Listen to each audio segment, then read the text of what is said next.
அந்த குட்டி பூனையை பிடிச்சு குறும்பு பண்ணக்கூடிய ஒரு பையன் அந்த ஊருக்கு வெளியில இருக்கக்கூடிய கசாப்பு கடைக்காரன் கிட்ட கொண்டு போய் கொடுக்கணும். அந்த கசாப்பு கடைக்காரர்கிட்ட இந்த பூனையை கொண்டு போய் கொடுக்கும்போது சிரிச்சுக்கிட்டே அவர் கேட்பாரு, சரி நான் வெட்டிடுறேன், நீ சாப்பிடுறியா?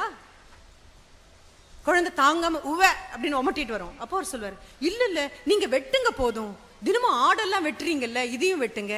நான் ஆடை ஏன் வெட்டுறேன், நான் வெட்டினா யாராவது சாப்பிடுவாங்க, யாரும் சாப்பிடலன்னா நான் வெட்ட மாட்டேன், சாப்பிடுறாங்க அதனால வெட்டுறேன். இல்ல நீங்க மந்திரம் எல்லாம் சொல்லி வெட்டுறீங்கல்ல, எல்லா கடமையும் செய்யறதுக்கு முன்னால ஆண்டவனை தொழணும், இந்த கடமையை செய்யறதுக்கு முன்னாலேயும் ஆண்டவனை தொழறேன், நீ சாப்பிடுவேன்னு சொல்லு, நான் வெட்டிடுறேன்.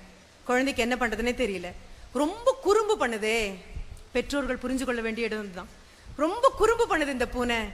ஜெயகாந்தனே சிரிச்சிட்டு அந்த கசாப்பு கடை மாதிரி சொல்லுவாரு, குறும்பு பண்ணினாதானே குழந்தை, குறும்பு பண்ணினாதானே பூனை, பூனைன்னா குறும்பு பண்ணும், வீட்டுக்குள்ளெல்லாம் வந்து எல்லாம் சாப்பிடுது, ஊர்ல போய் வீட்டுல அடுக்களை எல்லாம் ஒழுங்கா அடைச்சு மூடி வைக்க சொல்லி அம்மா கிட்ட சொல்லு அப்படின்னு சொல்லி அந்த சாக்கு பைய உதறுவாரு. பூனை துள்ளி குதிச்சு ஓடி போயிடும்.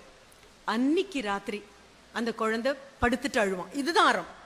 சின்ன குழந்தை, மீறி போனா 9 வயசு கூட இல்லை. நம்ம வீட்டுல இருக்கக்கூடிய